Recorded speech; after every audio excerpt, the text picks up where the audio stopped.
अचानक भयानक स्वतःलाच धप्पा देत मी माझी मैत्रीण स्वप्नाली आणि तिच्या घरच्यांसोबत जाऊन पोचले उज्जैनला. महाकालांचा 6 महिन्यातच बुलावा आला होता. ह्याच्यापेक्षा आनंदाची दुसरी गोष्ट नाही. म्हणलं कॉलेजच्या ट्रिपचा प्लॅन होईल तेव्हा होईल, पण अचानक झालेले प्लॅन खूप चांगले असतात, हे याचं एक्झाम्पल आहे. दिवसभर प्रवास करून आम्ही डायरेक्ट पोहोचलो ओंकारेश्वरमध्ये. ओंकारेश्वरमध्ये पोहोचलो, गणपती पॅलेस इथे स्टे घेतला, आराम केला आणि सकाळ सकाळ उठून लवकर आवरून आम्ही निघालो. आमचे आउटफिट पण अचानक सेम झाले होते, काहीच आयडिया नसताना.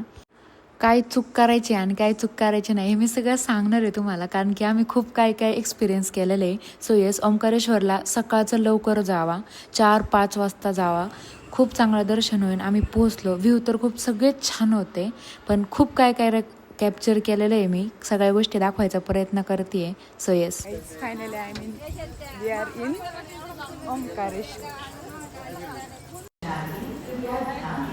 आम्ही लाईनीला लागलो आहे आता.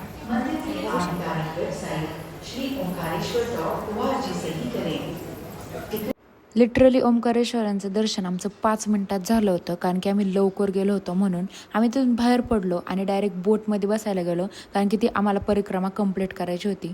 फायनली आम्ही बोटमध्ये बसलो आणि त्याच्यानंतर असले बाप व्ह्यू वाटत होते ना सगळे, काय सांगा तुम्हाला. पण त्याच्यात हे नक्की काय केलं होतं हे आम्हाला शेवटपर्यंत कळलं नाही. आम्ही म्हणलं जाऊ द्या. त्याच्यानंतर हे रीलसाठी मी हे सिक्के बिक्के फेकले होते, पण माझ्या लक्षातच नाही ते काय मागतात ते मागायचं.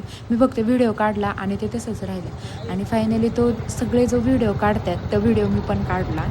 सो खूप मला आनंद झाला होता त्याचा. ओंकारेश्वरांचं दर्शन आणि सगळ्याच गोष्टी खूप छान झाल्या होत्या. सुरुवात तर आमची खूप चांगली झाली होती. पुढे काय काय होतं हे नक्की बघा. आता आम्ही उज्जैनला जाणार आहे फायनली. सो स्टे ट्यून आणि सगळे पार्ट नक्की बघा. Like, share, subscribe.